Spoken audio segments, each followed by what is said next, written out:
And how did you feel when you went to Urfa and Haran, especially the places of Prophet Abraham's when he lived? What was your feeling when you went there? I was very anticipatory of going, knowing what it is that we were going to see, and having read about it, having done my homework ahead of time, and would certainly recommend that everybody be given as much information as possible. But again, as I mentioned before, reading about it and being there and experiencing it is something completely different. I was amongst the brave ones who went forth and drank the water of health at the well of Job, and it was something that seemed to bring with it its own blessings. And it isn't just memories that you take away, but a sense of something higher and more important. And so it was a very engaging moment of the trip, especially in Urfa, where the sponsors seemed to be very cheerful. At the dinner that we had, there were a lot of the business leaders in particular who had joined us for dinner, and my wife and I were kind of in an enclave, surrounded quite literally by the sponsors, and the vivacity and sense of the joy of life was something, even though we couldn't always understand the Turkish that was being exchanged between the sponsors, it was just a moment of exhilaration to see the lively nature of a cultural tradition that was something that we had no experience with. And how did you communicate with the sponsors? Did you have translators with you? We were fortunate on a number of occasions to have had sponsors who spoke English, some very good English. Often there was a family member or two who were capable of communicating, and so we weren't entirely reliant upon the translators. But our translators did a wonderful, wonderful job. Jafar in particular, we all decided that he was, even though he's going to study chemistry, that he was a born translator, because he was capable of listening on the one hand and talking on the other hand at the same time. And as philosophers, since we had a half dozen philosophers with us on the trip, we pushed the limit on regular occasions to see how complicated the discussions could be.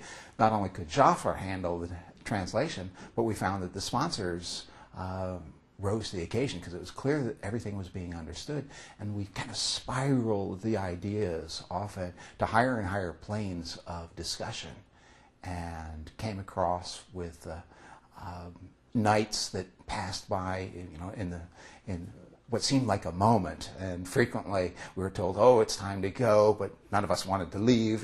Couldn't we stay 15 minutes more? And so it was something that had its own momentum, and it wasn't. There was never a moment where nobody had anything to say, and so the discussions came through. The sponsors always had questions. We had questions for the sponsors, and I think the dialogue format, kind of hitting at the grassroots level, as we would call it in our culture, the foundational level of family members to family members and individual to individual. It was something that really, really did work quite well. What are the most astonishing characteristics of the sponsors that you met, and what are the common things that you see in them? Well, let's see. How many should I list?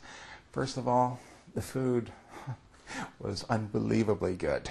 We all gained at least 15 pounds while being there, and how much baklava can a human being eat in a given day? It was a wonderful gustatory experience, because the food was just overwhelmingly delicious, and the generosity that was demonstrated both at the table, in the warmth, the affection, the ubiquitous tea, Turkish coffee, and then on top of that, here's some gifts, and coming away with meaningful mementos, and the mementos were well chosen and appropriate for the occasion. It was something that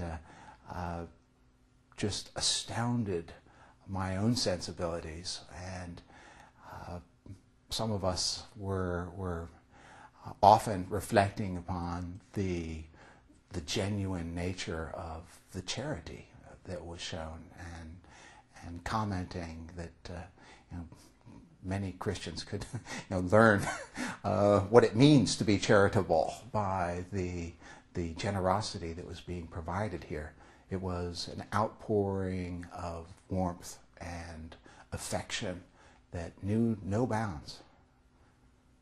Did the trip also help you to reevaluate yourself? Like, as you said, like when you compare other Christians based on charity, what's charity, and how a person can give actually, did it also help you to reevaluate, reassess yourself also? It is very true. The philosopher Nietzsche said that every now and then we need to revalue our values.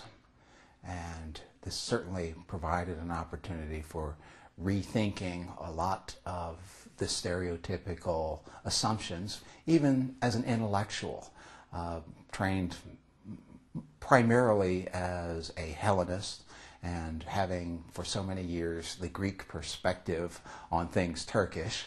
It was, to me, incredibly instructive to see the commonalities of the culture, both in terms of cuisine, in terms of the sense of what's important about life. And so I came again and again to understand the common basis, the common threads of our humanity.